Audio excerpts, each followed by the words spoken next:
This is Actualized Freedom, straight talk on growing clicks and conversions on Amazon FBA from people doing it every day. Now here's your host, digital marketing acrobat, Danny Kenji Carlson.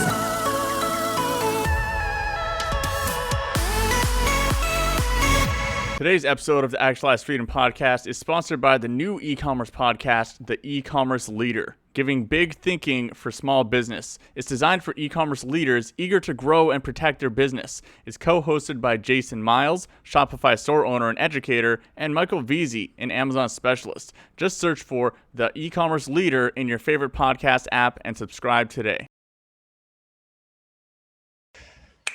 What's up, guys? Danny Carlson here with the Actualized Freedom podcast, and we're going to have an interesting one for those of you who should be pretty much everyone listening to this podcast are interested in getting more finances for your business. So especially in the Amazon e-commerce space, capital is the name of the game. Whether you are brand new and looking to launch your first product, or you are a 7 or 8 figure company who they just need bigger and bigger injections of capital. So one dirty little secret of the Amazon space that not a lot of people know when they're just starting out is that the bigger the company is, the bigger the lines of credit that company is going to need, and the more access to capital they are going to need. So I have on an expert on getting maximum capital for your business to invest back into your business, not to go rack up your personal credit cards and just like afford stuff that you can't afford, but to invest and actually make a return on that. So I have Jack McColl on here. How you doing, Jack? Guys, what's up? Danny, how's it going, man? Jack here. Happy to be on the show. Thanks for having me. I'm doing great. Oh, good to have you on here, Jack. So let's just hear a little bit about your background of how you learned all this stuff. How are you the expert on just getting the maximum amount of capital and figuring out all the little crazy loopholes that you figured out? Yeah, I mean, I've created 4 6-figure businesses just in the last 5 years, some of them being product companies, one of them being a travel company. And the fundamental key to success in those businesses was having good credit. It was always the ability to borrow large amounts of money at low interest that I could use to fund this business to actually scale to a level that, creates success. And my 4th 6-figure business was an Amazon automation store. And right now it's actually doing about $500,000. I don't know if you can see this on the screen, $500,000 for this month of November. And as you know, and as a lot of people listening to this know, you simply can't do something like that without high credit limits, right? So that's the fundamental key. The more you can borrow, I think the more you can make. And I've studied credit for so long, studied relationships with banks, and just dialed it in and done so much trial and error over the last few years, and kind of cracked the code on how to get approved for the top cards with exceptionally high limits.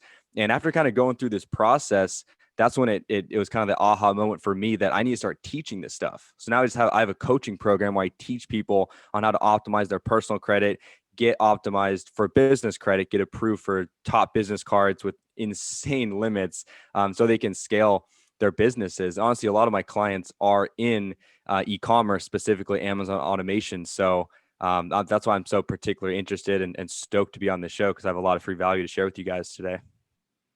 Yeah, and this is such an important thing to be conscious of too. So I'll just share a bit of my story with credit. So I didn't really understand a lot of this stuff when I was starting out in my first couple of years of business. And like you're saying, Jack, I was not able to get any kind of business credit from the get-go, right? Banks don't want to give business credit to businesses that are less than at least 2 years old.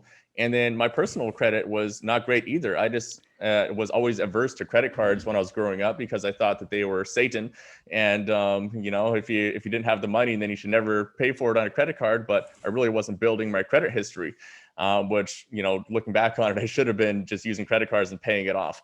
But in the beginning, for example, even my first couple of years in business, once I could start getting business credit cards, even then, my personal credit limits were not very good, because on paper, I was making almost no money because any profits the business was making was staying in the business and getting reinvested back into the business. So now the banks are like, oh, what, your personal income for this year was $30,000 or something like that. We can't raise your credit limit, right? And so there's a whole balancing act that you have to do between your personal and your business. And if you're not conscious about that, you're not going to get anywhere, right? 100%, 100%. And like in the personal credit, it's the foundation, it's the staple, it's the fundamental thing that you need done before going to the business side. So that, I mean, that's first step. And the thing about personal credit, it takes a lot longer to optimize than the business side. And so you only can do things like get one to two personal cards every 3 months. Once you have over two personal cards approved and opened in 6 months, you look risky to the banks. So that's why it's so important to start young. And also, you want at least 4 to 5 open primary personal accounts before applying for the business accounts. So that's why it takes some time. And then also to take into consideration, you want no more than 2 hard inquiries on each of the 3 bureaus in the last 6 months. You want low utilization. You want to add some authorized users. There's tons of things you got to do to your personal credit first. And then if you optimize that, if you dial it in, then you're setting yourself up for success with approvals on the business side. And so when you apply for the business cards, there's only 4 big things they're really looking at on your business card application. One is obviously, what does your personal credit file look like? You know, what's the score? How many accounts do you have? What's your utilization? Things like that. The second thing is the relationship you have with the bank. So do you have personal cards with the bank? Do you have business checking accounts open with the bank? The third thing is your business type. And so fortunate for a lot of people listening today, e-commerce, you know, it can be very low overhead and it can absolutely explode. Like, you know, my store has done, it's done almost $1 million in just the first 6 months. And I think a lot of people listening, I hope similar success. So explosive growth. Also like a consulting company, those types of companies can get funded much more than like a restaurant or a construction company.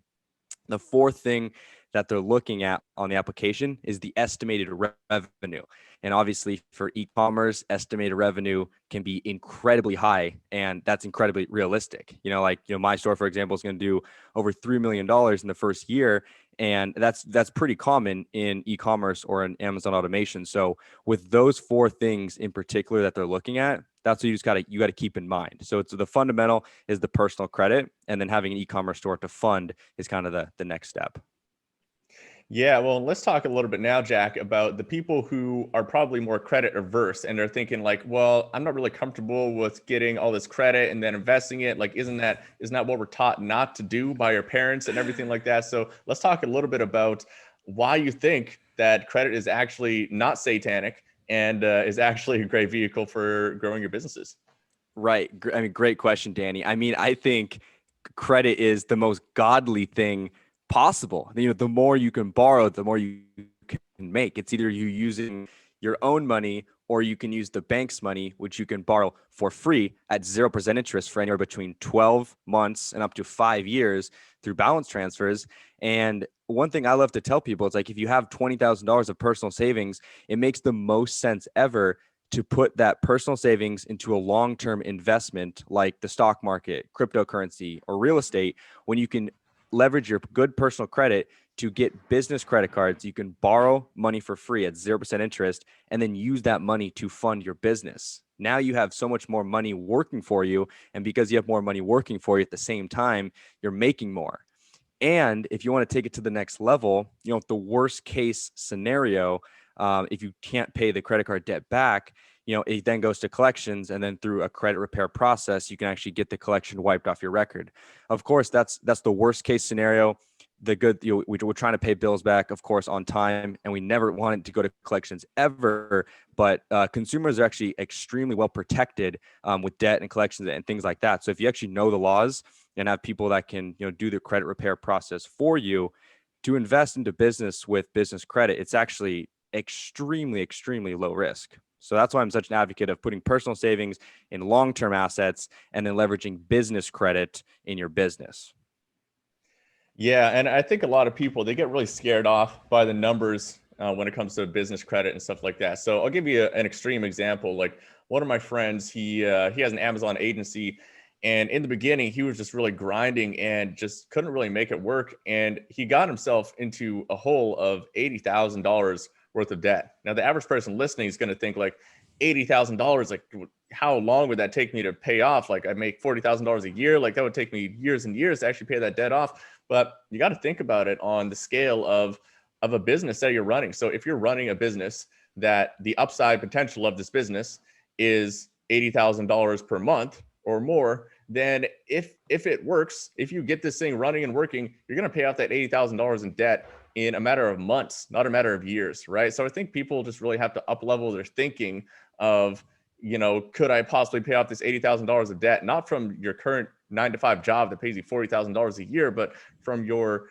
potential future business that would be making $80,000 per month, or like at least every couple months, right? 100%. And I think like when you have access to more money, you can scale so much quicker and make a profit so much easier and faster if you have the resources. And that's why if you have good credit, you then have the resources to borrow free money. And that's what I'm such an advocate of. Good credit gets you access to large amounts of money at 0% interest. And if you're in a position like that, you can be so much more successful in business because of that.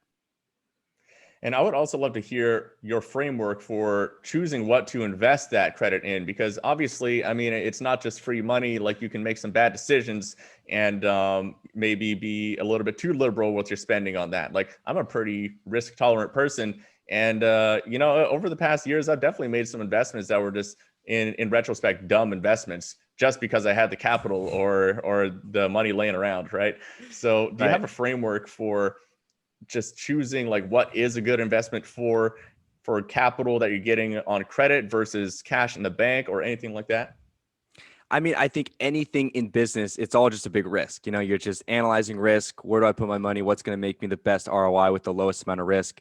A couple of different ideas. You can start an Airbnb arbitrage company, which I used to have actually in Bali before the pandemic happened and lost tens of thousands of dollars because of the pandemic. But, that's something you can do with none of your own money. You can get approved for top credit cards, pull the cash out of the cards. Basically, what that means is you just run through a merchant processor, turn the credit into cash, and then use that cash to pay for rent on houses. And then you'll start an Airbnb company with that. You can do an e-commerce store on Amazon, on Walmart. You can, learn a specific skill that's valuable to teach other people. Like, for example, my coaching program is a consulting company. I've become extremely good at teaching people about credit.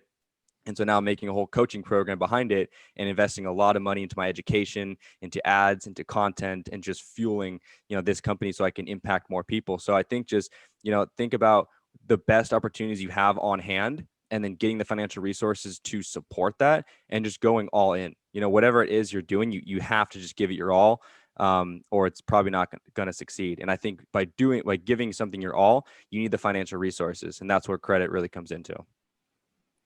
Yeah, I mean, I'm of the same mindset too. Like, like I said, I'm a very risk tolerant person. I've grown up doing extreme sports my entire life, and when it came to business, I was, even in the beginning, maybe even a little bit too aggressive, and got myself in a little bit of trouble a few times. But I mean, this is a thing that I think is got to be a very fine balance for people, because everyone has their own different level of risk tolerance, and for some people, I've met people too that they just can't stomach it, right? They got themselves maybe $40,000-$50,000 in debt, and then they just got like depressed and like just weren't able to work anymore because it was just too much stress to deal with, So like, do you think that some people just have to be a little bit more kind of self-aware of where they are on that tolerance level and just play a little bit more within smaller limits? What do you think? Yeah, I think so. And I think as you get older, more experienced in business, you take more educated risks. I think when you're younger, you have more time and flexibility to be a little bit more risky. And I think it's good to be risky in your 20s. You have so much time, and as you get older, you're less likely to take big risks with more obligations, more responsibilities. So, I mean, I wouldn't be afraid to take risks, spend some money, get out there, make mistakes. You have to appreciate mistakes in business, because every time you're making a mistake, you're getting one step closer to success, right? The most successful people often failed the most amount of times to reach that success, right? So you have to get out there, you have to expose yourself, trust your gut and make the best decisions you can at the time, but don't take, weeks and years to make decisions on different investments. Analyze it, make the decision yes or no. If it's no, move on to the next. If it's yes, commit and go for it, give it your all, and then, just keep moving forward. And if you have a failure, if you have something you mess up on, learn from it. Every time you make a mistake, you're stronger because of it, So, don't be scared to take risks, take the risks. And then if it works out, great. If it doesn't, learn from it and just keep moving on.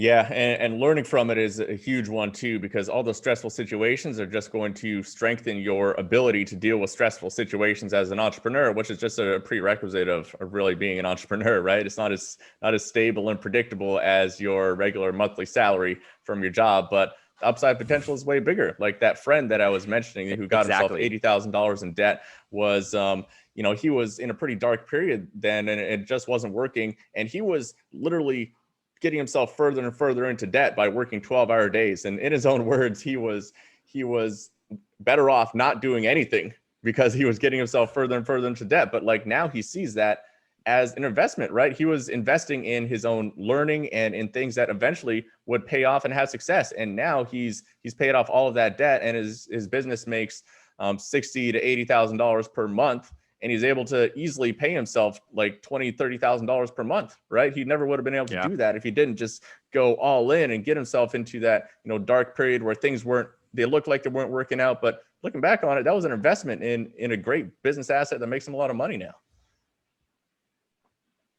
Exactly. You have to expose yourself. You have to try so freaking hard, and it's going to be hard. Business is hard. It's like the hardest thing ever, and obstacles come up, and you just have to power through them. But honestly, that's the fun of business, in my opinion.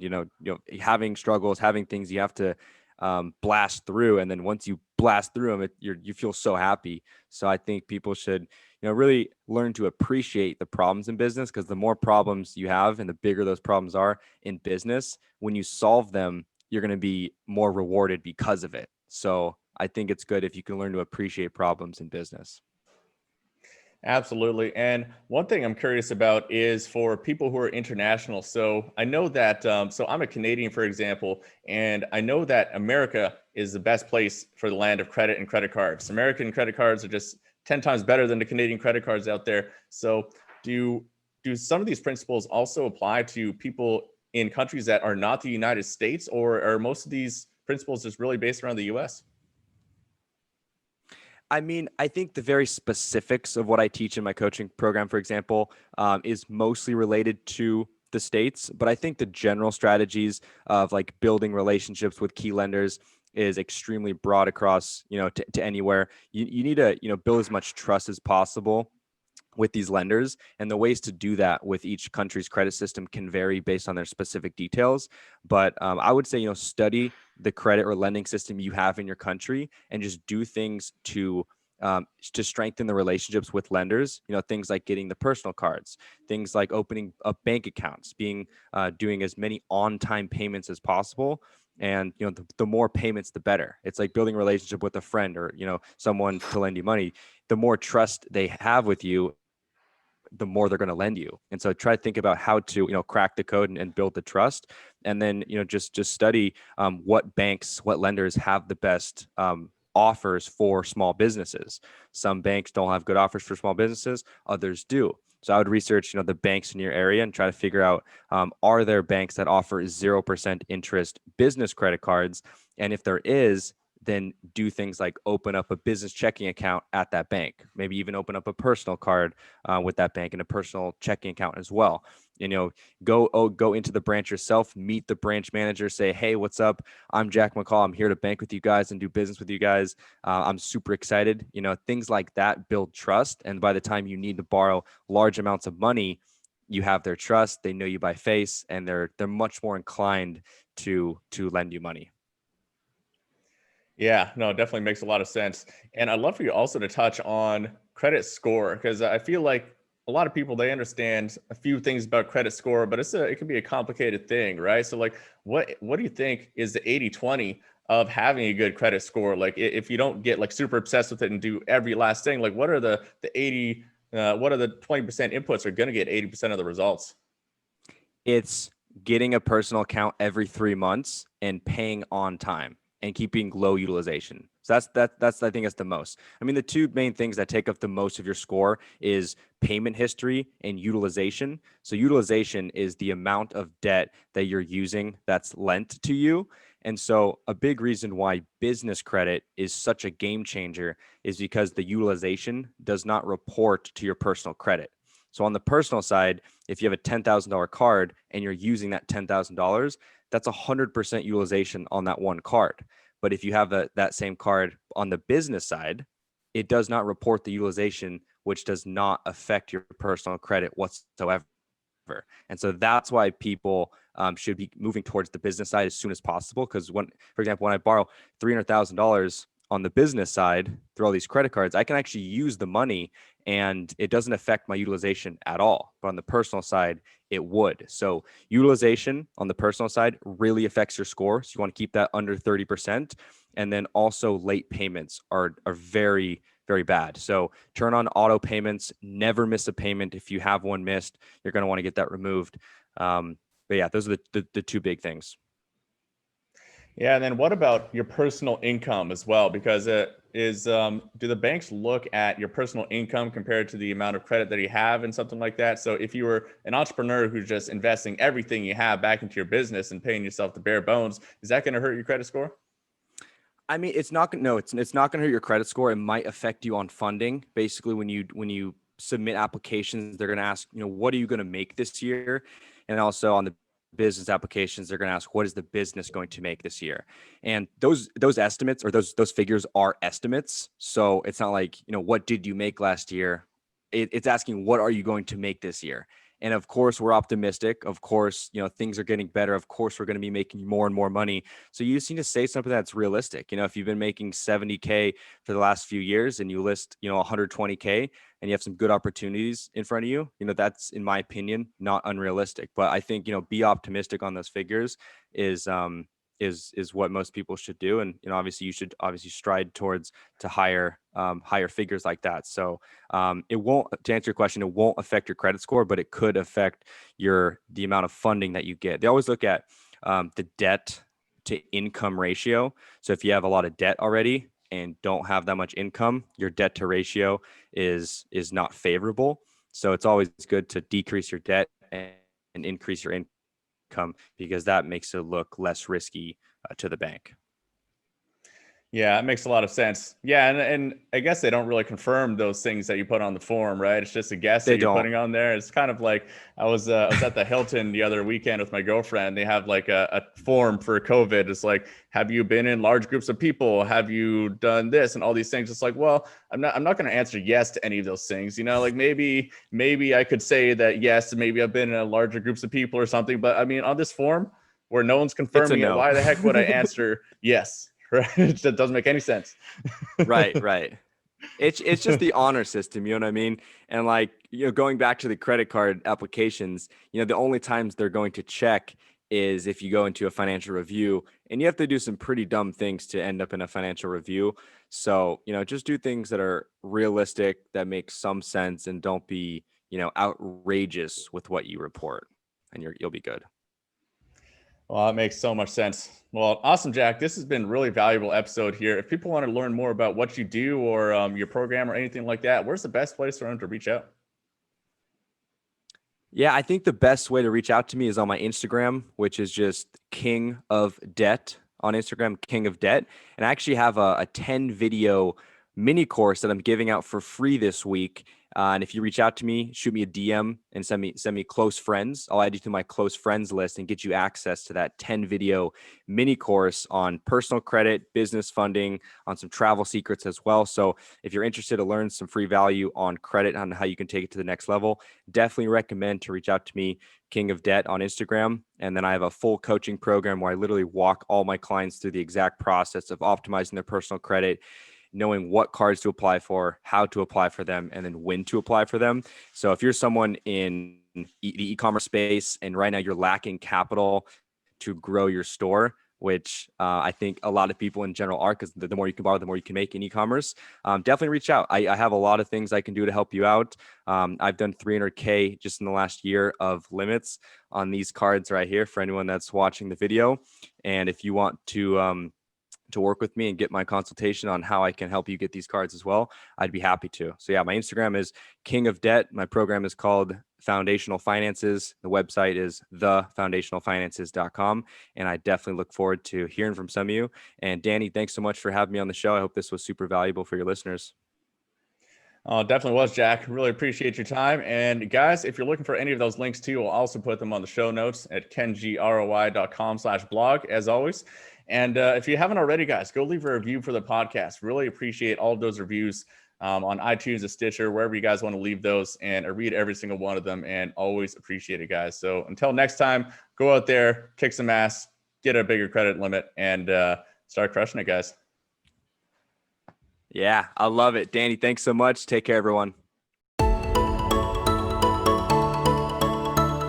For show notes and resources mentioned in this episode, visit kenjiroi.com.